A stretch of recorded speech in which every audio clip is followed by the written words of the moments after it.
Cameraman camera घुमाइएगा जरा। आप ये बताइए यहाँ पर खड़े लोगों में से कितने लोग ये हैं कहेंगे कि राहुल गांधी को वो अपने बच्चे का टीचर बनाना चाहेंगे? अब यहाँ पर कोई एक व्यक्ति ऐसा नहीं है जो ये कह दे कि मैं राहुल गांधी को अपने बच्चे का टीचर बना लूंगा और हम उसको अपना प्राइम मिनिस्टर बना लें। तानाशाही उस वक्त कहाँ गई थी जब इंदिरा गांधी ने इमरजेंसी के दौर में राजनाथ सिंह की माता जी का निधन हो जाता है और आपने बिना मतलब के उस व्यक्ति को जेल में रखा हुआ और आप उनको मुखाग्नि तक देने के लिए छुट्टी नहीं दे रहे थे। आपको तो चुनाव प्रचार के लिए मिल गई, उनको अपनी माता जी को मुखाग्नि देने के लिए छुट्टी नहीं मिली थी। क्या वो तानाशाही थी या ये तानाशाही है? देखो, राहुल गांधी ने अभी तक 2 यात्रा की हैं, भारत जोड़ो यात्रा, न्याय यात्रा। अब ये 4 तारीख के बाद एक और यात्रा करेंगे, इसका नाम रहेगा कांग्रेस खोजो यात्रा। बीजेपी में अगर मोदी जी अच्छी बात 160 पर आते हैं तो संविधान फाड़ के फेंक देंगे, राहुल गांधी जी कह रहे हैं। वो तो बहुत तो कहते हैं, उनके कहने से क्या होता है? उन्हें कहने से कुछ नहीं। जैसा राहुल गांधी ने फाड़ के फेंका था मनमोहन सिंह के सामने पर्चा, मनमोहन सिंह ने जो अपना निकाला था वो, तो राहुल गांधी ने फाड़ के प्राइम मिनिस्टर के बाद मुंह पे मार के फेंके, मैं नहीं मानता तुम्हारे इसको, तुम्हारे रूल को।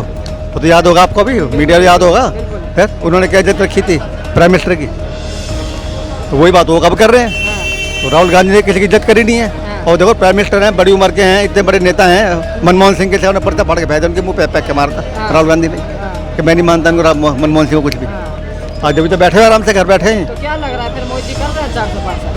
नहीं, 400 पार तो नहीं कर पाएंगे, नहीं, सरकार बनाएंगे, अच्छी खासी सरकार बना लेंगे। 400 तो नहीं लेके जाएंगे, सरकार अच्छी खासी बनाएंगे, 300-325 तक सीटें ले आएंगे, सरकार बनाएंगे। संविधान बदल देंगे अगर ये लोग आ गए तो? नहीं, संविधान तो बहुत पुराना है, जिससे दिक्कत होती है वो बदलना भी चाहिए थोड़ा बहुत। अच्छा, जिससे दिक्कत आती है, बहुत पुराना संविधान हो चुका है, जैसे कहते हैं बहुत पुराना मकान हो जाए वो तंग करते हैं, तो वो बदलना भी चाहिए, उसको थोड़ा बहुत चेंज करना चाहिए उसको। यानी बदलाव आपके हिसाब से अगर होते हैं संविधान में तो कोई दिक्कत नहीं है? नहीं, कोई दिक्कत नहीं, होने चाहिए बदलाव। जो तो आप कहोगे 370 हटनी चाहिए थी, क्यों हटी है? संविधान में तो ये भी है कि आप 3 तलाक होना नहीं चाहिए था, ये भी नहीं हटना चाहिए था, ये भी कहोगे ना आप, तो यहाँ हटना, ये भी हटना चाहिए था, कहते हैं तो बंद करने की बात उसको भी कहते हैं।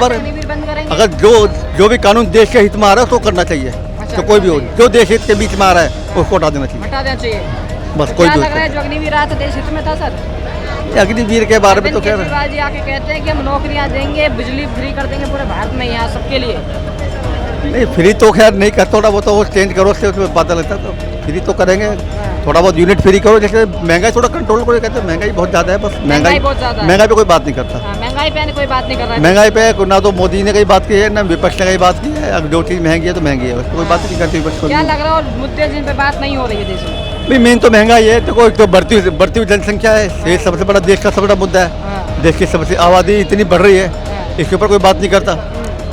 देश की आबादी, नियंत्रण कानून लाने की बात, हाँ, जनसंख्या नियंत्रण कानून की बात आना भी चाहिए, सबसे पहले तो आना यही आना चाहिए, जो ये जनसंख्या नियंत्रण में होनी चाहिए। जनसंख्या जरूरत से ज़्यादा बढ़ी हुई है देश की, जहाँ 10 आदमी रहते हैं वहाँ 100 आदमी रहते हैं, वहाँ 100 आदमी रहते हैं, तो जनसंख्या नियंत्रण कानून तो आना चाहिए। ऐसे देख रहे हैं जैसे हो जाएगा 4 जून को, देख लेना। अरे होगा, हो रहा क्या होता है, हो गया, हाँ हो गया, बड़े कॉन्फिडेंस, कॉन्फिडेंस। मुद्दों पे बात नहीं हो रही देश के, सारा मुद्दों पे तो बात हो रही है, सब मुद्दों पे बात हो रही है। कौन कह रहा है मुद्दों पे बात नहीं? कौन कर रहा है? संसद में जाके मुद्दों पे बात होती है क्या? होती कभी भी नहीं होती। कौन करता है? ये हमारा तुम्हारा पैसा जो सत्यानाश कर रहे हैं संसद में जाके, कोई पार्टी कोई भी हो, समझे नहीं? अगर अगेंस्ट में हो उसके सरकार के तो मुद्दों पे बात करो ना, छेड़ता क्यों नहीं कोई बात? वो तो कह रहे हैं कि करो, कोई डिस्कस करता ही नहीं है, कोई डिस्कस, फिर दूसरी बातों में ले जाते हैं, फिर हिंदू मुस्लिम करने थे। दूसरे अगेंस्ट जो पार्टी है ना, ये 18 गठबंधन, ये भी तो हिंदू मुस्लिम करती हैं, ये भी तो हिंदू मुस्लिम करती हैं, वो भी कर रही हैं, दोनों ही कर रही हैं। अब किसको रोकोगे? लेकिन हमारे तुम्हारे लिए ये होना नहीं चाहिए। मुद्दों पे देश में बात नहीं कर रही है कोई। अरे मुद्दों पे हो रही हैं, वो करने नहीं देते ना अगेंस्ट वाले जो हैं, वो तो कहते हैं मुद्दों पे आओ। तुमने क्या किया 50 साल में, 45 साल में, या पिछले 10 साल में, वो क्या किया और हमने क्या 10 साल में किया, वो डिस्कस करो। वो तो कोई करता नहीं है, वो कोई करता नहीं है। क्या लेकिन जो हुआ है बेस्ट हुआ है 10 साल में, जो हमने देखा है वो 10 साल में बेस्ट हुआ है। पिछले 25 साल के मुकाबले, 30 साल के मुकाबले 10 साल में बेस्ट हुआ है। पेपर लीक हो जाते हैं, बच्चों के युवा इतने टाइम तक मेहनत करता है। पेपर लीक की जब हम बात करते हैं तो सर, पेपर लीक केवल और केवल पहली बात तो भाजपा की सरकार में नहीं हुए। आप आंकड़े उठाइए, मैं राजस्थान से आता हूँ, गहलोत के हटने का कारण क्या था? गहलोत को जनता ने सत्ता से फेंक कर क्यों मारा? उसका सबसे बड़ा कारण बना था पेपर लीक। ठीक है, आप आंकड़े उठाइए, कांग्रेस की सरकार में कितनी बार पेपर लीक हुए और भाजपा में कितनी बार हुए, आपको असलियत सामने आ जाएगी। चलिए सर, ये तो कोई पेपर लीक आपने सारी बातों का जवाब दिया। अरविंद केजरीवाल जी जेल से बाहर आ गए, जब तक तानाशाही की बात करते थे, किस तरीके से देख रहे हैं? बाहर आए कहते हैं कि 150 बस सिमटा देंगे। क्या हुआ कि जब तक अरविंद केजरीवाल जी जेल में नहीं गए थे, उनके जेल जाने की तैयारी हुई थी, उस समय लोकतंत्र मर गया था। अब सुप्रीम कोर्ट ने उनको पहली बार देश में एग्जाम्पल सेट करके चुनाव प्रचार के लिए किसी व्यक्ति को जमानत दे दी, ठीक है। तब लोकतंत्र पुनः जीवित हो उठा, और अब 2 तारीख को उनको फिर से अंदर जाना है, तब लोकतंत्र फिर से शहीद हो जाएगा, ठीक है। तो ये लोकतंत्र का जीवन मरण इसी प्रकार चलता रहेगा, ये चक्कर है, ये इसी प्रकार से चलता रहेगा, ठीक है। तो तानाशाही उस वक्त कहाँ गई थी जब इंदिरा गांधी ने इमरजेंसी के दौर में राजनाथ सिंह की माता जी का निधन हो जाता है, और आपने बिना मतलब के उस व्यक्ति को जेल में रखा हुआ, और आप उनको मुखअग्नि तक देने के लिए छुट्टी नहीं दे रहे थे। आपको तो चुनाव प्रचार के लिए मिल गई, उनको अपनी माता जी को मुखअग्नि देने के लिए छुट्टी नहीं मिली थी। क्या वो तानाशाही थी या ये तानाशाही है?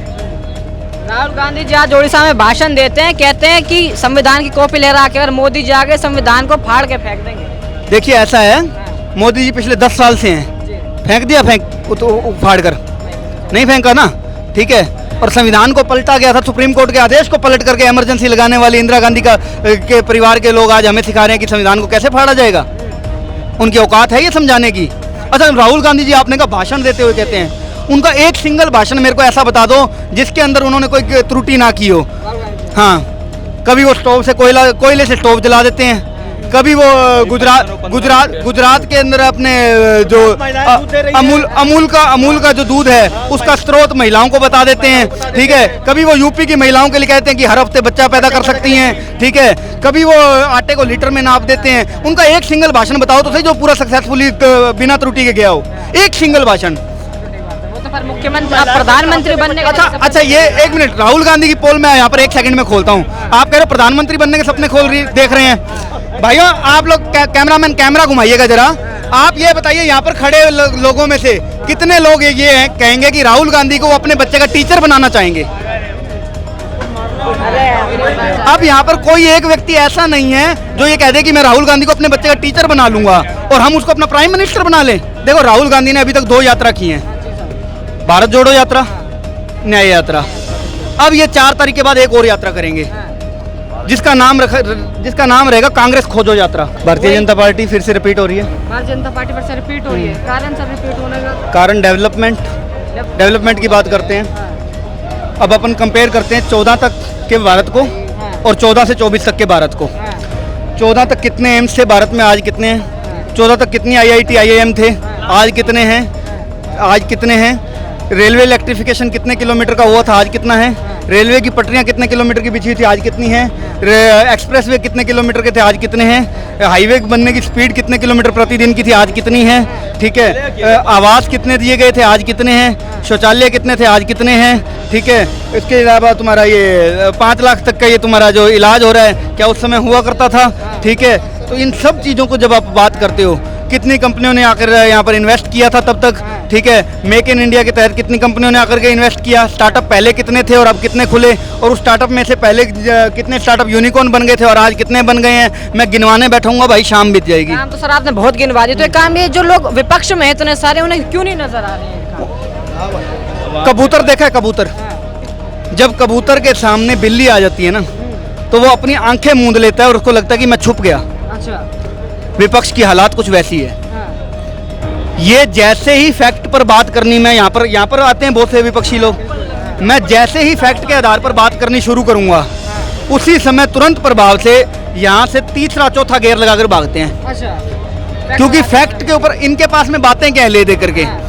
भाई साहब बेरोजगारी बहुत है, जैसे ही मैं बेरोजगारी का जवाब देने लगूंगा, फैक्ट निकाल कर आंकड़े निकाल कर रखूंगा, फिर गेयर लग जाएगा। फिर आएंगे भाई साहब मोदी आएगा संविधान पलट देगा, फिर मैं पिछले संशोधनों की बात करूंगा, ठीक है, तब गेयर लग जाएगा, भाग जाएंगे। ठीक है। फिर भागे आएंगे कि भाई साहब मोदी आ गया तो इलेक्शन बंद हो जाएंगे, तानाशाह हो जाएगा। फिर मैं इमरजेंसी की बात करूंगा, फिर वो भाग जाएंगे। तो इनके ऊपर मैं तो विपक्षियों कहता हूं कि आप आओ, आप अपनी बात तो रखो, ठीक है, लेकिन सवाल करने के बाद में जवाब लेने की हिम्मत के साथ में खड़े रह करके जवाब सुन करके जाओ। नहीं खड़े रहेंगे, चलिए कोई बात सर, जवाब दे दीजिए आप चैनल के माध्यम से। महंगाई, बेरोजगारी बहुत बड़े मुद्दे रहते हैं और तानाशाही और बेरोजगारी दोनों पर बात करता हूँ। महंगाई आज 2014 से पहले और आज सैलरी कंपैरिजन करिए, आपको वहाँ पर महंगाई की असलियत वहाँ पर आपके सामने आ जाएगी। ठीक है, बेरोजगारी की बात करें, 3 क्राइटेरिया होते हैं जॉब के, labour work, blue collar job, white collar job. ठीक है, जब बाहर की जब यहाँ पर इंफ्रास्ट्रक्चर बनता है, चाहे वो रेलवे का इलेक्ट्रिफिकेशन हो, चाहे वो हाईवेज का बनना हो, चाहे एम्स की बिल्डिंग्स बनना हो, चाहे यूनिवर्सिटी की बिल्डिंग बनना हो, चाहे कुछ किसी भी टाइप का इंफ्रास्ट्रक्चर बनता है, तो वहाँ पर जो लेबर काम कर रही है, ठीक है, चाहे वो हमारा प्रिय राम मंदिर बना, वहाँ भी जिस लेबर ने काम किया, तो क्या वो विदेशों से आई थी? भारत की थी। रोजगार जनरेट हुआ लेबर वर्क में। ठीक है, ब्लू कॉलर जॉब, जब बाहर की एप्पल जैसी कंपनियां यहाँ पर आकर के इन्वेस्ट करती हैं, बाहर की मेक इन इंडिया के तहत यहाँ पर प्लांट लगते हैं, वहाँ पर काम करने वाले इंजीनियर्स, वहाँ पर काम करने वाले मैनेजमेंट के लोग, क्या वो विदेशों से आते हैं? भारत के ही होते हैं। ब्लू कॉलर जॉब जनरेट हो रही है। वाइट कॉलर जॉब बोले तो बॉस। ठीक है, अब ये बॉस पिछले 10 साल के अंदर 3 लाख से ज़्यादा स्टार्टअप शुरू हुए, जिसमें से आज की डेट में 1 लाख के आसपास, ठीक है, यूनिकॉर्न बनने जा रहे हैं, और जिसमें कुछ यूनिकॉर्न बन भी चुके हैं। ठीक है, उनके अंदर जो लोग यूनिकॉर्न जो स्टार्टअप बनेगा, वो अपने नीचे कितने एम्प्लॉयज़ रखेगा?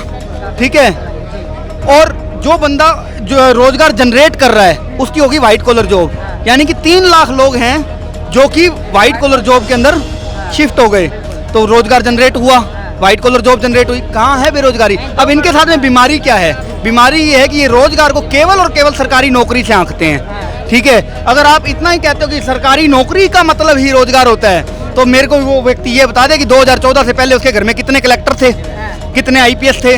ठीक है, 2014 से पहले कितने पटवारी थे उसके घर में? इनका मतलब है कि तुष्टीकरण की राजनीति करना, तुष्टीकरण की राजनीति, कुर्सी के लिए जितना झूठ फैला सकते हो फैलाओ पब्लिक में। पब्लिक में फैलाओ, इतना हाँ। झूठ फैलाओ यहाँ। हाँ, कैसे देख रहे हैं सभी जो विपक्ष के नेता हैं, इनको कैसे देख रहे हैं? अरविंद केजरीवाल जी जेल से बाहर आ गए हैं, कैसे देख रहे हैं? अब केजरीवाल, अब इसमें मैं केजरीवाल के बारे में क्या बताऊं, कुछ कह नहीं सकता। इंडिया अलायंस कैसा लग रहा है सर आपको? इंडिया अलायंस है, लेकिन इनको रोक नहीं पाएगा। रोक नहीं पाएगा ना। बीजेपी को?